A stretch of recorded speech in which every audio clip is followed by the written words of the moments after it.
बेशर्म इश्क एपिसोड 7 प्राप्ति का फ्लर्ट। कहकर प्राप्ति ने एक गहरी सी सांस ली और उस केक को देखने लगी जो कि अभी अभी उस राक्षस ने बर्बाद कर दिया था। उसने वो केक उठाया और उसे डस्टबिन में फेंक दिया, फिर एक सड़ा सा मुंह बनाया और वापस से केक बेक करने लगी। वहीं दूसरी तरफ प्रीथा अपने घर से निकल चुकी थी और अब उसे नहीं पता था कि उसे कहाँ जाना था।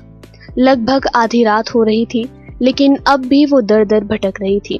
राहुल से मदद लेना उसे सही नहीं लगा, इसलिए उसने उस टाइम तो उसे मना कर दिया, लेकिन अब उसे लग रहा था कि कम से कम एक रात के लिए तो उसे राहुल से मदद ले ही लेनी चाहिए थी। कल सुबह फिर वो देखती कि अब आगे क्या करना है, पर फिलहाल उसके पास अभी कोई सहारा नहीं था। वो चलते चलते अब बहुत दूर निकल आई थी। प्यास भी लग रही थी, भूख भी लग रही थी। सुबह से ही वो सिर्फ एक सूप पीकर जिंदा थी। काफी वक्त तक तो वो कुछ न कुछ सोची जा रही थी, इसलिए उसे भूख प्यास का अनुभव नहीं हुआ, लेकिन अब उसे भूख प्यास के साथ नींद भी लग रही थी। उसके बॉडी में फिर से पेन हो रहा था, उसके पैर में भी दर्द हो रहा था। लग रहा था कि पेन किलर का असर धीरे धीरे खत्म हो रहा था। उसने अपने पेट पर हाथ रखा और एक जोर सी चीख निकली उसके मुंह से और उसके आसपास कोई भी नहीं था। वो अपना पेट पकड़कर वहीं बैठ गई। उसके आंसू एक बार फिर से गिरने लगे। उसे अपने लोअर बॉडी पार्ट में बहुत ज्यादा दर्द हो रहा था। उस असहनीय दर्द को प्रीथा कैसे बर्दाश्त कर रही थी,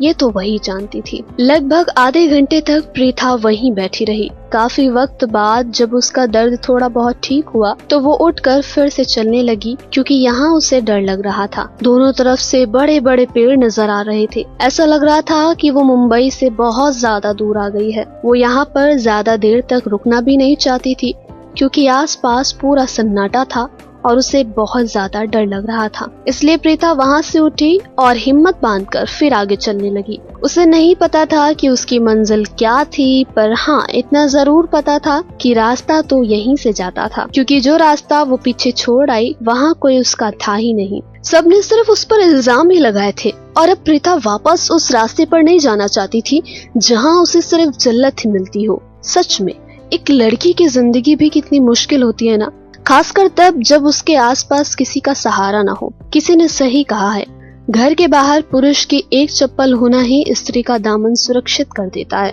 पर अगर दाग लगाने वाला घर में हो तो। चलो अब वापस कहानी पर आ जाते हैं।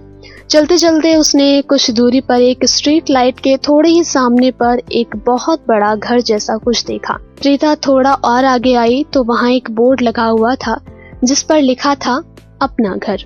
प्रीथा थोड़ा आगे बढ़ी और उस घर को नजदीक से एकटक देखने लगी। वो बहुत बड़ा सा घर, उसे घर भी नहीं बोल सकते थे, लगभग एक हवेली जितना बड़ा था। वो बहुत दूर तक फैला हुआ था। उस घर में ऊपर फ्लोर नहीं था, वो सिर्फ ग्राउंड फ्लोर पर ही था, लेकिन बहुत बड़ा था, ये देखने से पता चल रहा था, और उसकी दीवारें बहुत दूर तक फैली हुई थी। प्रीथा अपने दोनों हाथों को आपस में उलझाते हुए सोच रही थी कि वो क्या करे, अंदर जाए या ना जाए।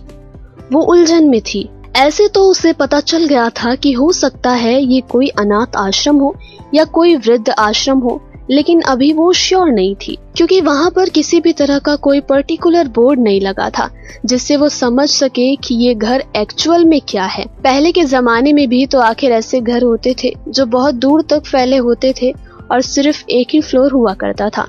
इसलिए प्रीथा अब भी उलझन में थी और उस आश्रम के आसपास कोई गार्ड भी नजर नहीं आ रहा था कि वो किसी से पूछ ले। तभी एक लड़की साइकिल चलाते हुए गुनगुनाते हुए जाकर प्रीथा के सामने रुक गई। उसने प्रीथा को एक बार देखा तो प्रीथा एकटक उस आश्रम को ही देखे जा रही थी। उस लड़की ने अपनी साइकिल को स्टैंड पर लगाया और प्रीथा के सामने आकर खड़ी हो गई। प्रीथा के कंधे पर एक हाथ रख दिया। प्रीथा को जैसे अचानक से होश आया और वो जल्दी से हड़बड़ाकर पीछे मुड़ी तो उसने पाया कि उसके पीछे एक लगभग उसी की उम्र की बहुत खूबसूरत लड़की खड़ी है। वो लड़की प्रीथा को देखकर एक पल को स्तब्ध रह गई। आखिर प्रीथा थी ही इतनी सुंदर कि कोई भी अगर उसे एक बार देख ले तो देखता ही रह जाए। फिर उस लड़की ने प्रीथा से पूछा, हेलो, ये तुम इस घर को क्यों देखे जा रही हो? उसके सवाल से प्रीथा सकपा गई। उसे लगा कि ये शायद इस लड़की का ही घर है। उसने अपनी नजरें झुकाते हुए कहा, नहीं कुछ नहीं, मैं बस ऐसे ही चल रही थी, यहाँ आसपास कुछ और दिखा नहीं तो बस। इस पर वो लड़की प्रीथा को ऊपर से नीचे तक देखते हुए बोली, वैसे तुम हो कौन? तुम्हें तो पहले इधर कभी नहीं देखा।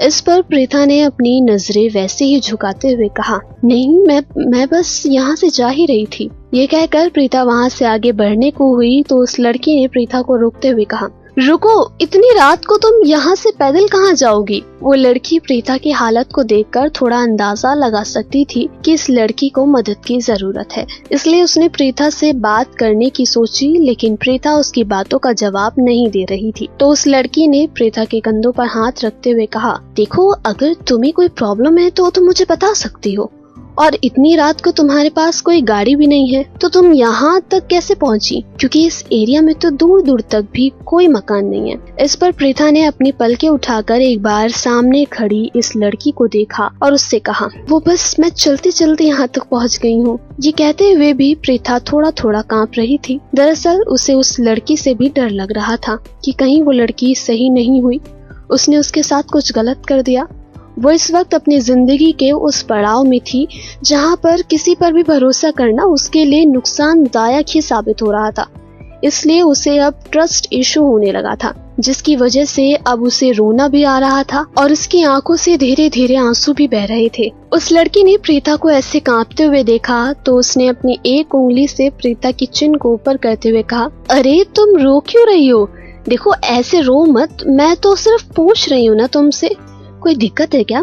बताओ तो। लेकिन प्रीता के मुंह से एक आवाज तक नहीं निकली। उसने बस रोते हुए अपना सिर ना में हिला दिया। उस लड़की ने जब प्रीता को इतना अनकंफर्टेबल फील करते हुए देखा तो आगे बढ़कर प्रीता को अपने गले से लगा लिया और बोली, ओ बेबी, तुम रो मत, रोते हुए तो तुम बिल्कुल भी अच्छी नहीं लग रही हो, अब शांत हो जाओ, चलो मेरे साथ। इतना कहकर वो लड़की प्रीता को अपने साथ उस घर में ले गई। जैसे कि प्रीता ने अनुमान लगाया था, वैसे ही ये घर एक अनाथ आश्रम था। वो लड़की अंदर जाते हुए जोर जोर से चिल्लाने लगी, अम्मा, काकी, परी, सोना, नीति, पिंकू, जल्दी आओ, देखो कौन आया है।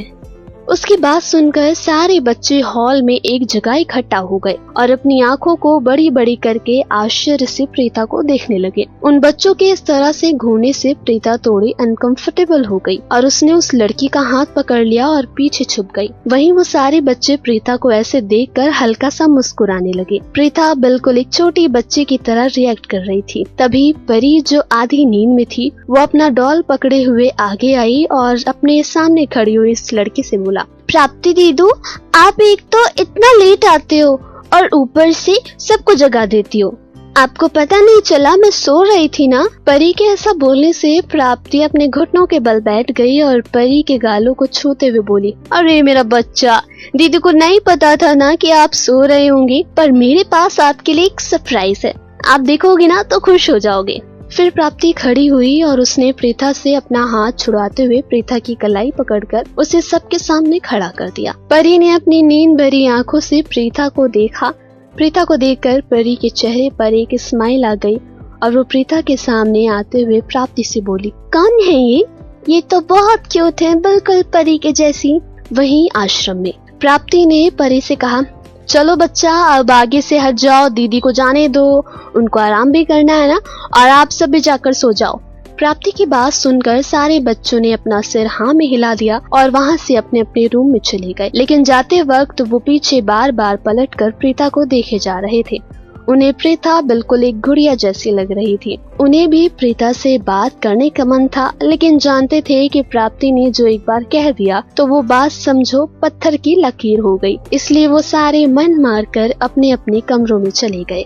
वहीं प्राप्ति ने प्रीता का हाथ पकड़ा और उसे लेकर एक रूम की तरफ बढ़ गई। तभी पीछे से अम्मा ने उसे आवाज देकर रोका, प्राप्ति, ये कौन है और तुम इसे यहाँ क्यों लेकर आई हो? प्राप्ति ने पीछे मुड़कर देखा और सिर्फ अपनी पलकें झपका दी, मानो अम्मा से कह रही हो कि मैं आपको आकर सब बताती हूँ। अम्मा भी प्राप्ति का इशारा समझ गई और उन्होंने आगे कुछ नहीं कहा। प्राप्ति प्रीता को लेकर एक कमरे की ओर बढ़ गई और उसने कमरे का दरवाजा खोलते हुए प्रीता से कहा, आओ बेबी, अंदर आ जाओ, ये मेरा ही कमरा था पर अब से हम दोनों का ही है। ये कहते हुए प्राप्ति ने अपना बैग जो उसने कंधे पर लटका रखा था उसे साइड में रखे हुए एक छोटे से चेयर पर रख दिया और प्रीता की ओर देखते हुए बोली, हाँ मैं जानती हूँ कि ये थोड़ा छोटा है और इसमें 2 लोगों का आना थोड़ा मुश्किल है, पर क्या है ना कि अभी और कोई भी कमरा खाली नहीं है, तो इसलिए तुम्हें कुछ दिन मेरे साथ ही रहना होगा। उसकी बात सुन प्रीता जो अपनी नजरें इधर उधर फिराते हुए उस कमरे को देख रही थी, उसने धीरे से प्राप्ति से कहा, आपने हमें रहने के लिए सहारा दिया, इतना ही काफी है, हमें और कुछ नहीं चाहिए। प्रीता की आवाज सुनकर प्राप्ति को उस पर और ज्यादा प्यार आ रहा था। प्राप्ति आगे बढ़कर प्रीता के गालों को छूकर बोली, ओ बेबी तुम अब इतने प्यार से बोलोगी तो मेरा तो दिल ही बाहर आ जाएगा। ये कहते हुए उसने अपने दिल पर हाथ रख लिया। प्राप्ति का ये फ्लर्टी अंदाज देखकर प्रीता को भी हल्की सी हंसी आ गई। वो हल्का सा मुस्कुराते हुए बोली, लेकिन आप मुझे बेबी क्यों कह रही हो? क्योंकि तुम बिल्कुल एक बच्चे की तरह क्यूट हो। ये कहते हुए प्राप्ति ने प्रीता के दोनों गाल खींच लिए तो प्रीता मुंह बनाते हुए बोली, अब दर्द हो रहा है। जिस पर प्राप्ति ने हंसते हुए कहा, तुम तो छोटे बच्चों की तरह मुंह भी बनाती हो। अच्छा चलो अब तुम थोड़ा सा फ्रेश हो जाओ और मैं आती हूँ बाहर से, ओके? इतना कहकर प्राप्ति प्रीता की बात सुने बगैर वहाँ से निकल गई। वहीं प्रीता अब ये सोचने लगी कि उसके पास तो कुछ है ही नहीं तो वो फ्रेश कहाँ से हो, इसलिए वो आगे बढ़कर उस छोटे से बेड पर बैठ गई। बेड बहुत ज्यादा बड़ा नहीं था तो छोटा भी नहीं था, 2 लोग तो उसमें आसानी से सो सकते थे। प्रीता वहीं बैठे बैठे सोचने लगी कि आगे अब वो क्या करेगी। आज के लिए बस इतना ही। आगे की कहानी जानने के लिए जुड़े रहिए हमारे साथ सीरीज FM पर।